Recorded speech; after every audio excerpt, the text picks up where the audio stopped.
Hello दोस्तों, स्वागत है आप सभी का एक और न्यू वीडियो में। दोस्तों आज की इस वीडियो में क्लास 12 वालों का चैप्टर नंबर 4 जिसका नाम है सारणिक यानी डिटर्मिनेंट, उसके बारे में थोड़ा सा हम करेंगे आज थ्योरी पर चर्चा। कल करेंगे इसके पीवाईक्यू के सभी प्रश्नों को। तो पहले हम चलते हैं पाठ्यक्रम सारणिक को देखते हैं। तो उसके पहले आप लोगों को यही बता दें कि अगर आप लोग मैट्रिक्स का अभी तक वन शॉट नहीं देखे हैं यानी आव्यूह का, तो उसका सबसे पहले वन शॉट देख लीजिए।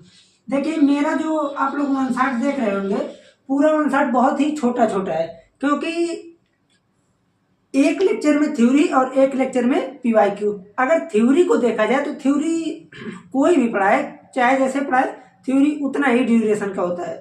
लेकिन चूंकि थ्योरी को अब मान लीजिए कोई थ्योरी लिया गया, 3-3, 4-4, 5-5 एग्जाम्पल ले लें तो टाइम ज़्यादा लगेगा, ठीक। तो इसलिए मैंने केवल थ्योरी लिया है और उसके अगले दिन पीवाईक्यू करा दे रहे हैं। और मान लीजिए पीवाईक्यू में भी अगर एक मॉडल का 3-3, 2-2 प्रश्न ले लें तो ज़्यादा टाइम लगेगा।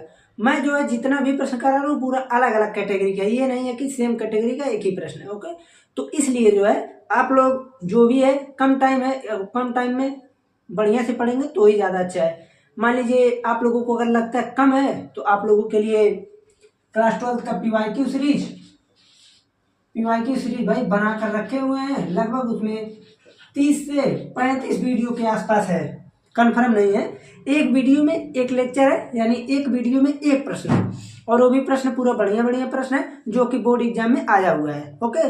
तो इसको सोच रहे थे पूरा पढ़ा दिए होते, लेकिन चूंकि वन शॉट वाला शुरू कर दिए तो वन शॉट पे ही रहेगा, उसका टाइम नहीं मिल रहा है। चलिए आइए देखते हैं सारणिक पर। तो सारणिक की बात करें तो सबसे पहले हम आव्यूह तो पढ़े ही हैं, ठीक है ना। तो आव्यूह पढ़े हैं तो आव्यूह से ही सब कुछ स्टार्ट होगा।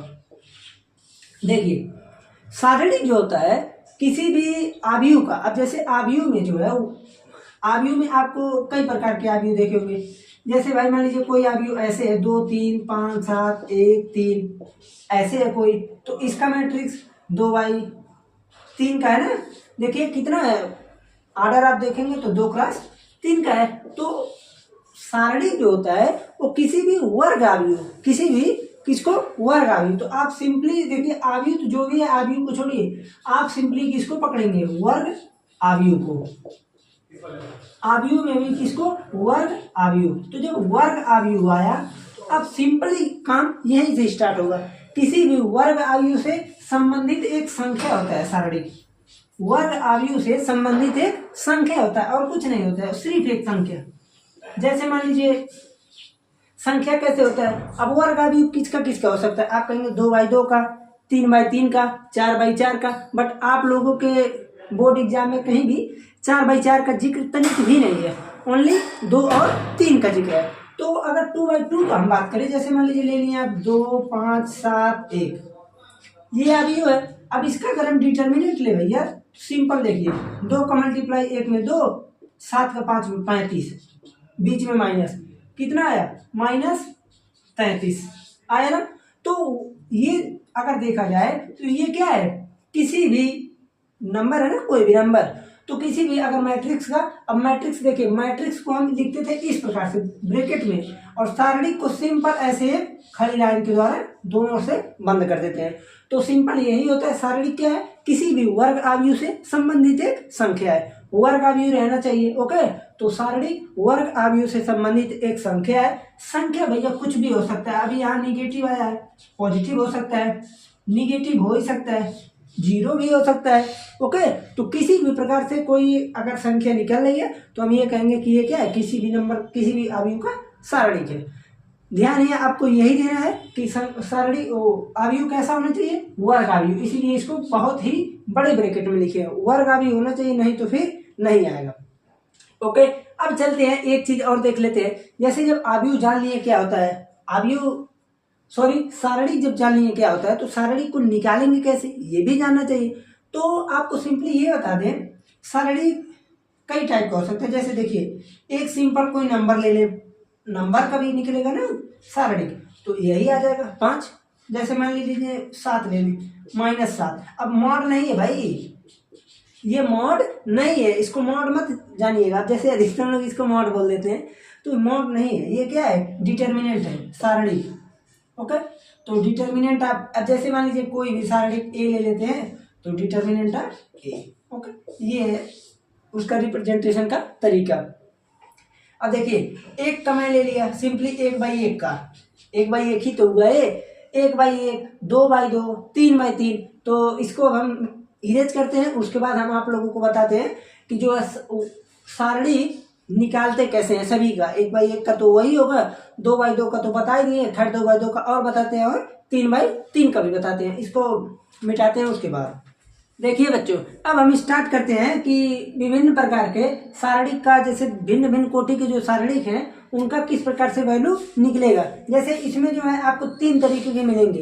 एक सिर्फ एक का, जैसे मान लीजिए एक इस प्रकार का मिलेगा, जैसे हम लिख दे 5 तो इसका वैल्यू आएगा 5, लिख दे -2 तो इसका वैल्यू आएगा -2 लिख दे रहे हैं। अब ये तो आप लोग समझ गए होंगे कि अगर 1/1 का है तो जो इसका हम ले रहे हैं डिटर्मिनेंट वही वैल्यू आ जाएगा। ये तो 1 का हो गया। जब हम दूसरे का लेंगे, जैसे हम लिख दे 2, 3, 4, 5, कुछ इस प्रकार से लिख दें, तो जब इसका हम निकालेंगे डिटर्मिनेंट तो सिंपली देखिए 5 दूनी 10, 5 दूनी 10 माइनस 4 तिया 12 इक्वल टू -2। मान लीजिए और आगे बढ़े, एक और एग्जाम्पल ले लें, जैसे हम कहते हैं यहाँ पर √3, 5, 2 √3 इस प्रकार से कह दें तो देखिए 3 - 10 इक्वल टू -7। ओके, तो इस प्रकार से जो है हम इसको जब करेंगे तो आसानी से वैल्यू निकल जाएगा। अब देखिए ये तो हो गया सिंपली 1 नंबर का, ये हो गया 2 नंबर का। अब एक तो और मिलेगा 3/3 का मैट्रिक्स भी। तो 3/3 का मैट्रिक्स निकालने का सिंपल तरीका होता है, जैसे देखिए 5, 4, 2, 7, 1, 2, 3, 1, 0। ओके, मान लीजिए अब इसका हमको निकालना है तो करेंगे क्या, देखिए सबसे पहले 5, इसको काटे, यही ना बचेगा। देखिए 1, 2, 1, 0। ओके, फिर यहाँ पर लिखे 4 है, 4, फिर उसके बाद ये दोनों कटा 7, 3, 2, 0, फिर उसके बाद 2, फिर 2 को यहाँ लिखते हैं, उसके बाद ये देखिए 7, 3, 1, 1 इतना आ गया ना। और मान लीजिए अगर हमको इसका निकालना है, अब आप कहेंगे कि अभी तो कुछ चिन्ह नहीं लगाए, तो चिन्ह सिंपली देखिए यहाँ माइनस यहाँ प्लस। अब ऐसा क्यों हो रहा है हम अभी आपको बता देते हैं। ओके, अब इसको जब तोड़ेंगे तो देखिए 5, इसको तोड़ेंगे तो ये खत्म, -2 भाई 0 से 0 इस प्रकार से हुआ, -4 यहाँ पर हो जाएगा -6, यहाँ पर हो जाएगा 2 और हो जाएगा 7 - 3 इक्वल टू 4। अब देखिए -10 प्लस 24 प्लस 8। ओके, तो 24, 8, 32, 32 में से 10 किया तो 22, आपका आंसर आ गया 22। अब देखिए हम ये बताते हैं आपको कि चिन्ह इसका क्या होगा, कैसे लिया जाता है, कहाँ लिया जाता है, ये ध्यान देना है। जैसे मान लीजिए जब 3/3 का डिटर्मिनेंट हो कोई भी, तो आप सिंपली क्या करेंगे, आप सभी को नाम तो पता होगा, A11, A12, A21, A21, A3 ये सब पता है, लिख भी देते हैं। चलिए A11, A12, A13, A21, A22, A23, A31, A32, A33। Okay, ये मान लीजिए कोई सा भी एक हम ले लें मैट्रिक्स 3/3 का। तो सिंपली ध्यान ये देना है कि अगर मान लीजिए हम इस तरफ से तोड़ते हैं तो हम इसका लिख देते हैं, आप लोग स्क्रीनशॉट ले लीजिएगा। जैसे मान लीजिए कोई सा भी हो, तो देखिए पहला तोड़ेंगे तो प्लस माइनस प्लस, फिर उसके बाद देखिए minus plus minus, plus minus plus. देखिए अगर मान लीजिए आपको 6 तरीका मिल गया ना तोड़ने का, भाई आपको मन करा आप ऐसे तोड़िए, यहाँ से देखिए 5, 4, 2 से तोड़िए, ये वैल्यू आया। अब यहाँ से तोड़ेंगे तो भी सेम वैल्यू आएगा, लेकिन यहाँ से तोड़ेंगे तो माइनस प्लस माइनस करना पड़ेगा, पहले माइनस प्लस माइनस। अब यहाँ से तोड़िए नीचे वाले तो प्लस माइनस प्लस होगा, अब ऐसे तोड़िए तो प्लस माइनस प्लस होगा। सिंपली ध्यान ये देना है आपको कि जैसे भी तोड़े हमको ये नियम फॉलो करना ही पड़ेगा, नहीं तो आंसर नहीं आएगा। अगर आप किसी भी नियम से लगाते हैं तो आंसर सेम आएगा। जैसे इससे आया 22 तो आप किसी से लगाएं उसी से 22 ही आएगा। ओके, तो आपको सिंपली एक चीज और ध्यान देना है, जिस डिटर्मिनेंट में 0 ज़्यादा हो, आसान ज़्यादा हो, उसी से लेकर कीजिए। जैसे देखिए ये 0 है, इसमें केवल 2 ही निकालना है। कभी कभी आपको ऐसे मिल जाएगा 2 0 0 5 9 8 7 6 2। तो जब ऐसा आ गया तो हमको ऐसे करने की कोई आवश्यकता नहीं, डायरेक्टली 2 को लगाएंगे, ये सब खत्म, 18 माइनस 45। अब जो भी आ रहा है घटा उठा कर आप लोग कैलकुलेशन कर लीजिए। तो इस प्रकार से जो है आप निकालेंगे तो आसानी से निकल जाएगा। ओके, तो हमें लगता है कि 3x3 मैट्रिक्स डिटर्मिनेंट निकालने का अब कोई भी समस्या किसी को नहीं आनी चाहिए, क्योंकि बहुत ही आसान होता है।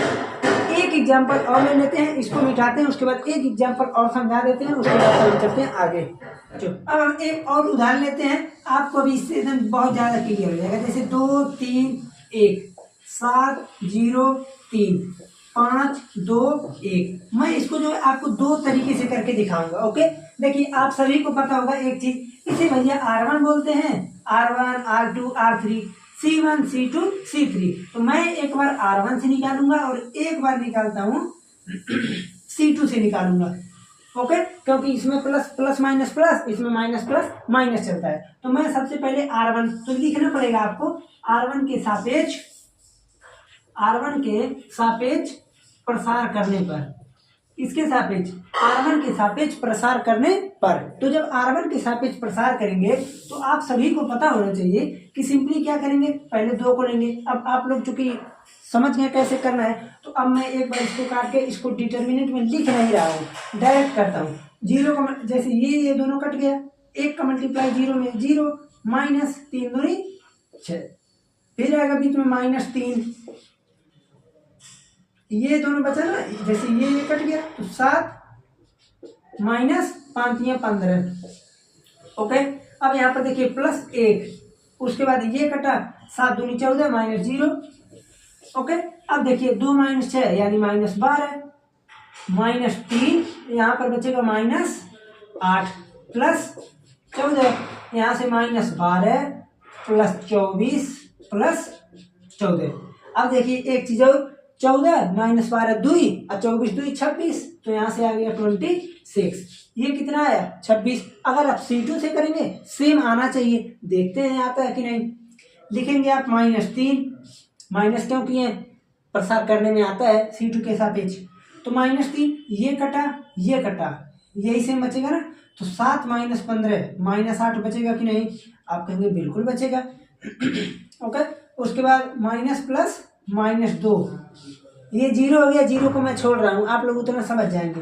अब 2 से ये कटा 3 दूनी 6 -7, 6 - 7, तो देखिए ये हो गया 24 -2, उसके बाद यहाँ से बच गया 6 - 7 -1, तो 24 + 2, सही है ना।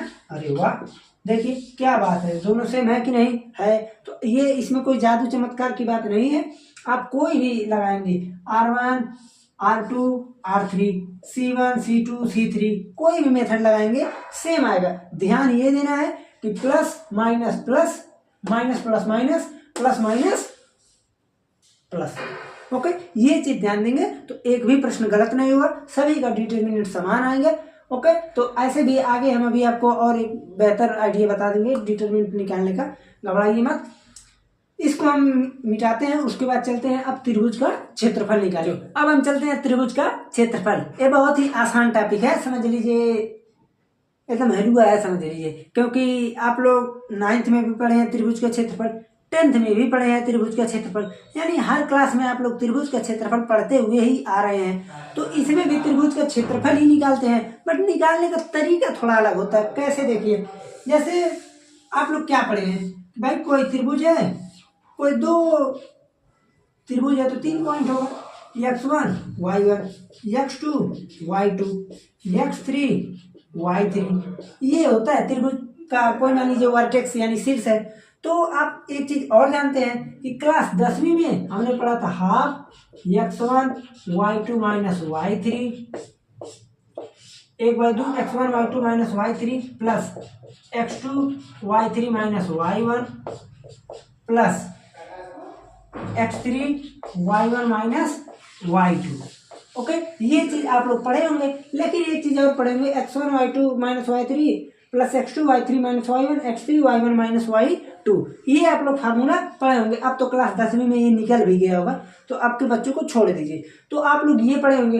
तो ये फार्मूला अब देखिए इसमें कैसे लिखेंगे। तो इसमें जो होता है त्रिभुज का क्षेत्रफल बहुत ही आसान होता है। त्रिभुज का क्षेत्रफल का फार्मूला देखिए, half x1 y1 1, x2 y2 1, x3 y3 1। Okay, तो यहाँ से अगर आप फार्मूले को ये निकालना चाहें तो ये फार्मूला निकल सकता है। ओके, तो हमको इस पे खैर नहीं ध्यान देना, ये क्लास 10th का बच्चों का है। हो सकता है इसमें कहीं माइनस होने से गड़बड़ भी हो, हमको बहुत दिन हो गया, जब हम पढ़ रहे थे तब था, उसके बाद तो निकल ही गया, तो कभी पढ़ाने का मौका मिला नहीं। ओके, तो ये जो है आप लोगों को ये ध्यान देना कि त्रिभुज का क्षेत्रफल half x1 y1 1, x2 y2 1, x3 y3 1। Okay, अब उसके बाद जो है हमको क्या करना है, इसमें सिंपली जो भी क्वेश्चन आपको मिलेगा एनसीईआरटी में देखा जाए तो सभी प्रश्न ऐसे हैं जो आप लोग कर ले जाएंगे। ओके, खैर कराएंगे, घबराइए मत। और अगर पीवाईक्यू भी आता है तो सिंपल वो भी आसान ही है, क्योंकि उसमें जो है त्रिभुज का क्षेत्रफल पूछेगा तो दो बिंदु दे देगा, एक कोई मानेंगे तो समीकरण बन जाएगा। ओके, तो आपको जो भी मिलेगा इस पे क्वेश्चन बहुत ही आसान मिलेगा। अब जो आगे बताने जा रहे हैं उसको आप लोग ध्यान से समझिएगा, क्योंकि वो बहुत इंपॉर्टेंट है। 8 नंबर में हर मॉडल में हर सेट में दिया ही जाता है, तो इसका स्क्रीनशॉट ले सकते हैं। तब हम चलते हैं आगे, इसको इरेज करना पड़ेगा क्योंकि ज़्यादा टाइम लगेगा, जगह भी ज़्यादा लेगा, तो उसके बाद कराने में आएगा मज़ा। बस इसको स्क्रीनशॉट लीजिए, चलिए अब आगे देखिए बच्चों। अब हम चलते हैं अगले टॉपिक पर, जो बहुत ही है आसान, लेकिन आपको थोड़ा सा समझना है। जैसे देखिए इसमें सबसे पहला एक दूसरे से सब कुछ रिलेटेड है, ध्यान दीजिएगा। सबसे पहले हम बात करेंगे उपसारणिक की। ओके, उपसारणिक निकालने के बाद हम इसमें आगे चलेंगे तो हमको मिलेगा सहखंड क्या होता है। पहले उपसारणिक फिर सहखंड, फिर हमको इसके बाद मिलेगा यहाँ से सहखंडज। सहखंडज, तो सहखंडज जब हमको मिल जाएगा, सहखंडज आव्यूह, ये आव्यूह होता है सहखंडज आव्यूह। ओके, देखिए ध्यान दीजिए, कहाँ से चले, उपसारणिक। पहले निकालेंगे उपसारणिक, फिर निकालेंगे सहखंड, फिर निकालेंगे सहखंडज आव्यूह, यानी इसी को हम बोलते हैं एडीजे ऑफ ए, यानी एडजॉइंट ऑफ ए, सहखंडज आव्यूह। जब ये निकलेगा तो हम यहाँ से निकालेंगे ए इनवर्स इक्वल टू होता है adjoint of A by modulus of A. अब देखिए मॉडुलस में भी बोल दिया, मॉडुलस नहीं डिटर्मिनेंट होता है। ओके, तो मॉडुलस हम भी बोल देते हैं कभी कभार, तो यहाँ डिटर्मिनेंट ही होता है। तो देखिए कहाँ से चलेंगे हम, उपसारणिक से। सहखंड निकालेंगे, सहखंडज आव्यूह मिलेगा, सहखंडज आव्यूह मिलेगा तो हम ए इनवर्स निकालेंगे, और जब ए इनवर्स निकालेंगे तो हम यहाँ से जो है लीनियर इक्वेशन का, यानी रैखिक समीकरण का हम क्या कर लेंगे, सॉल्व कर लेंगे, रैखिक समीकरण का। ओके, तो आपको जो क्वेश्चन मिलेगा यहाँ से नहीं मिलेगा, यहाँ से नहीं मिलेगा, इसमें मिलेगा, इसमें मिलेगा, इसमें मिलेगा। 8 नंबर का इसमें तो आना ही आना है। ओके, तो आपको ये पैटर्न आपको समझ में आ गया ना। अब देखिए एक चीज और समझना है, यहाँ से अगर आता है सब कुछ करना पड़ेगा, यहाँ आता है तो ये पीछे सब कुछ, यहाँ आता है तो सब कुछ करना पड़ेगा, यानी मिला जुला के उपसारणिक और सहखंड निकालना ही पड़ेगा। तो सबसे पहले हम चलते हैं उपसारणिक पे। तो देखिए उपसारणिक क्या होता है, जैसे मैं मान लीजिए कोई भी सारणिक ले लिया, जैसे 2 3 5 7। ओके, कोई भी सारणिक है, मैं बोल दूं भैया ऐसा बात है, इसका नाम, अब देखिए नाम तो आप सभी को पता होना चाहिए, A11 A12 A21 A22। तो अब मैं बोल दूं अगर A11 का उपसारणिक, A11 का उपसारणिक कितना होगा, तो आप क्या कहेंगे, आप कहेंगे भाई ये तो बहुत ही आसान है, A11 का उपसारणिक चाहिए तो ये दोनों काटिए, जो बचा वही उपसारणिक है, यानी आ गया 7। तो इसी को हम रिप्रेजेंट करते हैं MIJ, capital A capital M, तो हम लिखेंगे M11 इक्वल टू 7, यानी पहला कितना आया, 7 आ गया। हम कहें इसका निकालो, तो जब दूसरे का निकालेंगे तो M12 इक्वल टू, ये देखिए यहाँ ऐसे कटा ऐसे कटा, 5 बच गए, कोई बात नहीं। हम कहें M21 निकाल लो, M21 इक्वल टू 5 पे रखो, 3 बचेगा।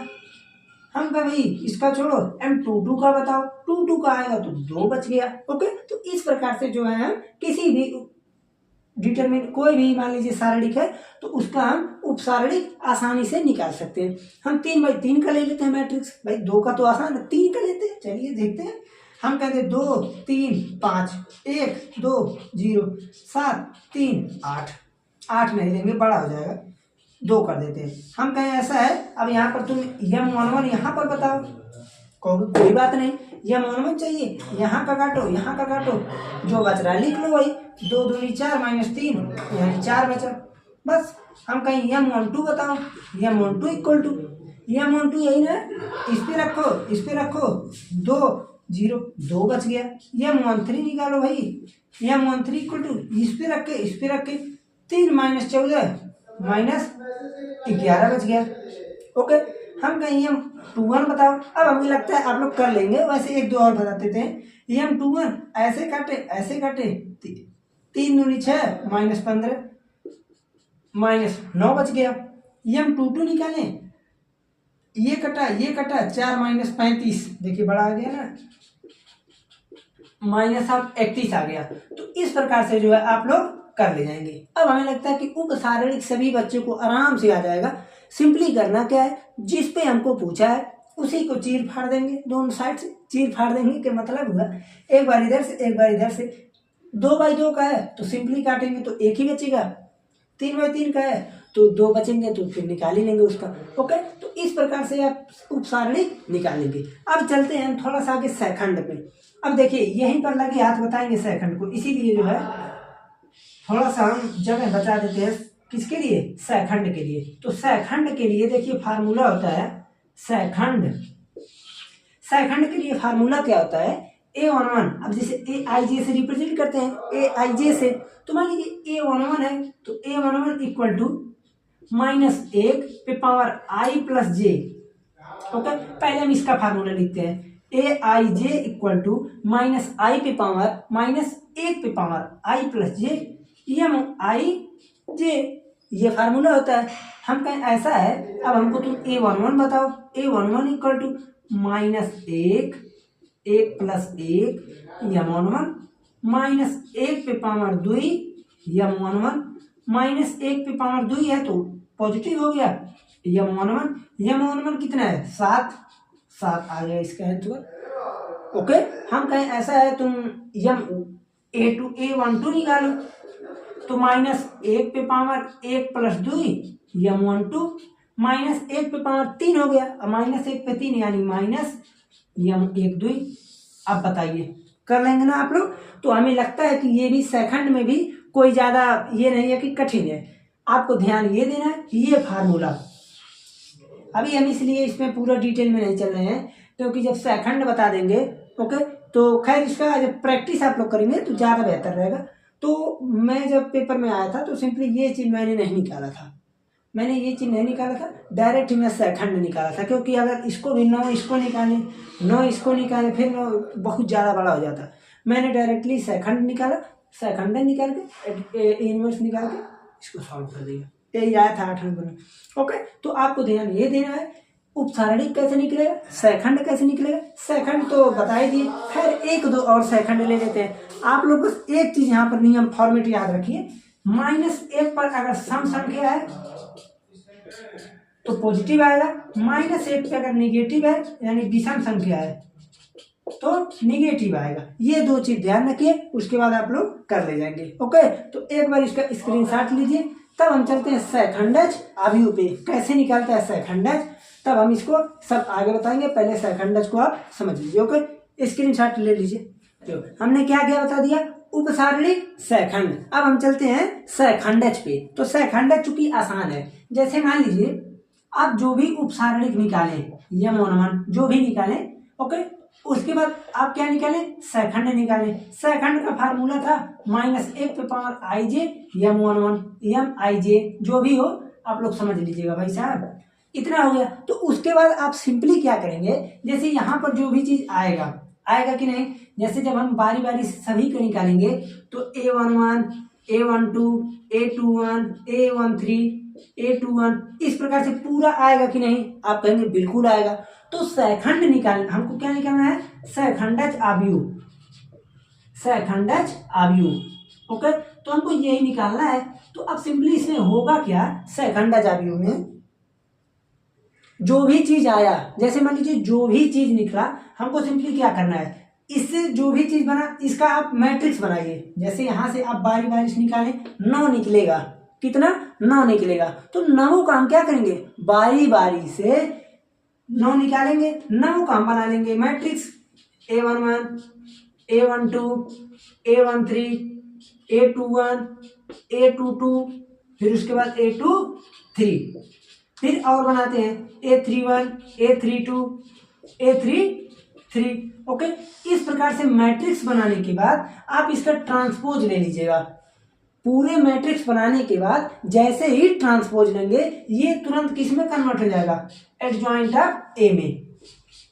A11, A12, A13, A21, A22, फिर उसके बाद A23, A31, A32, फिर उसके बाद A33। ये आ गया क्या चीज, adjoint of A. Okay, adjoint of A निकल गया। तो हमको सिंपली ध्यान यही देना था कि जो भी मैट्रिक्स, जो भी सारणी दिया है, M11 निकालें, यानी M निकालें, उपसारणी सैखंड निकालें, सैखंड का मैट्रिक्स बना ले, मैट्रिक्स का ट्रांसपोज ले ले, तो हमें मिलेगा सैखंडज आव्यूह। ओके, सैखंडज आव्यूह निकल गया। अब उसके बाद हम इसको थोड़ा सा इरेज करना चाहते हैं, उसके बाद हम आप लोगों को बता दें। अब जैसे ये निकल गया ना, तो अब देखिए ए इनवर्स निकालने का फार्मूला होता है adjoint of A by mod of A, यानी डिटर्मिनेंट ऑफ ए। तो अब किसी भी मैट्रिक्स यानी सारणी का मैट्रिक्स का आप इनवर्स निकाल लेंगे कि नहीं, आप कहेंगे बिल्कुल निकल जाएगा भाई। इस प्रकार से हम एडजॉइंट निकालेंगे, उसके बाद जो भी हमको मिला है मैट्रिक्स उसी का हम मॉड्यूलस ले लेंगे। ओके, डिटर्मिनेंट लेंगे तो हमको क्या निकलेगा, इनवर्स मिल जाएगा। तो जब इनवर्स निकल गया तो अब लीनियर वाला बचा ना, तो हम एक बार इसे इरेज करते हैं, फिर हम चलते हैं आप लोगों को बताते हैं कि लीनियर इक्वेशन को कैसे सॉल्व करते हैं। तो वही बार बचा है, थोड़ा बहुत बता देते हैं। कल के लेक्चर में तो डिटेल में सवाल ही सवाल होगा, बस स्क्रीनशॉट इसका ले लीजिए। जो अब हम चलते हैं मेन पेज, हम समझ लीजिए 8 नंबर का 8 नंबर आना ही आना है। ओके, 8 नंबर में आ जाता है, कोई सा भी मॉडल पेपर उठा लें, PYQ उठा लें, प्रीवियस ईयर क्वेश्चन देखे, कुछ भी देखे, मिल जाता है एक क्वेश्चन। एक नंबर ये एक क्वेश्चन ये आता है, समाकलन में से आना ही आना रहता है, उसको भी बताएंगे, आप लोग टेंशन मत लीजिए। देखिए जब कोई भी इक्वेशन मिलता है, तो जैसे मान लीजिए आपको 3 इक्वेशन मिला, तो मैं आपको पहले ही बता दूं भैया, यहाँ पर 2 इक्वेशन में भी इसको लागू कर सकते हैं। ये नहीं है कि सिर्फ 3 ही में लगेगा। तो 2 का तो चूंकि सिंपल होता है, विलोपन, प्रतिस्थापन, वज्र, गुणन, ये सब क्लास 10 में क्या करने के लिए पढ़े हैं, इसी के लिए। जब 3 में जाते हैं तब समस्या आती है। तो देखिए इसके लिए क्या करते हैं, पहले हम ए मैट्रिक्स मान लेते हैं। ए इक्वल टू, ए में क्या करते हैं, सभी का जो कांस्टेंट टर्म है, यानी A1, B1, C1, A2, B2, C2, A3, B3, C3, इसको मैट्रिक्स हम ए मान लेते हैं। ओके, हम एक्स मैट्रिक्स मान लेते हैं, कौन सा चीज, जो आपका यहाँ पर कांस्टेंट वेरिएबल है, एक्स वाई जेड। ओके, ये भी समझ में आ गया। बी मैट्रिक्स हम मान लेते हैं भैया, जो चीज लास्ट में दिया है, D1, D2, D3। ओके, ये 2 चीज 3 चीज निकल गया। अब इसके बाद तो आसान ही है। अब उसके बाद फार्मूला होता है AX इक्वल टू B, ये फार्मूला है, इसी पर रखते हैं, लेकिन दोबारा क्या रखेंगे, सही फार्मूला इसका ये है, A इनवर्स B। अब देखिए, अब आप लोग कहेंगे इतना लंबा कैसे है, ए इनवर्स निकालने के लिए आपको क्या क्या करना पड़ेगा, उपसारणिक, सैखंड, उसके बाद उसका ट्रांसपोज लेंगे तो एडजॉइंट ऑफ ए मिलेगा, एडजॉइंट ऑफ ए मिलेगा तो हम वहां से डिटर्मिनेंट ऑफ ए लेंगे, तब हम वहां से निकालेंगे ए इनवर्स। ए इनवर्स निकालने के बाद दोनों का करेंगे मल्टीप्लाई, तब जाकर ये बहुत लंबा प्रोसेस है, लेंदी है। इसमें जो है संभावना 80% यही रहता है कि गलत ही हो जाएगा, क्योंकि तनिक को ध्यान नहीं देंगे तो गलत हो जाएगा कैलकुलेशन। तो इसलिए आप लोग ध्यानपूर्वक इसको कीजिएगा। ओके, और देखिए एक चीज और, अब इसका अगर फिर से मल्टीप्लाई आप लोग कर लेते हैं इन दोनों का, यही मिलेगा। देखिए A1x B1y C1z equal to D1 है। तो आप लोग इसका ये मत समझिए कि ऐसे हम जब इसको प्रूव अब से मान लीजिए इसका हम मल्टीप्लाई करें। अब चूंकि अगर आप लोगों का क्लास लेक्चर होता, क्लास में लेक्चर, तो हम पूरा डिटेल में बता देते हैं कि इसका मल्टीप्लाई, लेकिन आप लोग तब भी जान लीजिए कि जब इसका मल्टीप्लाई करते हैं तो यही मिलता है, ये तो बता ही दिए। उसके बाद ए मानेंगे इसको, जो इसके कांस्टेंट में होगा जैसे इसका जो कोफिशिएंट गुणांक होगा इसी को भैया हम मानेंगे यहाँ पर ए में। ओके, जो आपका वेरिएबल है उसे एक्स मान लीजिए, जो आपका कांस्टेंट बच रहा है उधर आरएचएस में सिंपली बी मान लीजिए। उसके बाद एक्स बराबर ए इनवर्स बी लगाइए, इनवर्स निकालने का प्रोसेस बता ही दिए, बी से मल्टीप्लाई कर दीजिए। ओके, तो इस प्रकार से जो है आप लोगों का डिटर्मिनेंट यानी कौन सा चैप्टर है, सारणी चैप्टर पूरी तरह से हो गया। देखिए थ्योरी खत्म, कोई भी पढ़ाएगा चाहे जिससे पढ़े चाहे जैसे पढ़े, थ्योरी भैया इतना ही है। अब थ्योरी को ज़्यादा लपेटना उचित नहीं है। ओके, थ्योरी इतना ही है। हाँ, क्वेश्चन चाहे जितना ले सकते हैं, तो क्वेश्चन में भी हम कम से कम 7 8 9 क्वेश्चन बढ़िया लेंगे। एक क्वेश्चन अगर ले लेते हैं इस सवाल का तो आपका माइनर कोफैक्टर सॉरी उपसारणी सहखंड सहखंडक सब कुछ क्लियर हो जाएगा। और एक दो कुछ एग्जाम्पल ले लेंगे, लेकिन ध्यान ये दीजिएगा क्वेश्चन भरपूर करा जाएगा। बस चैनल पर जुड़ गए हैं तो सब्सक्राइब कर लीजिए, बेल आइकन को प्रेस रखिए। कोई भी समस्या हो तो कमेंट में जरूर बताएं। चलते हैं, मिलते हैं फिर कल के लेक्चर में इसके पीवाईक्यू के साथ। उसके बाद समझ लीजिए बस आगे ही चलना है। ओके।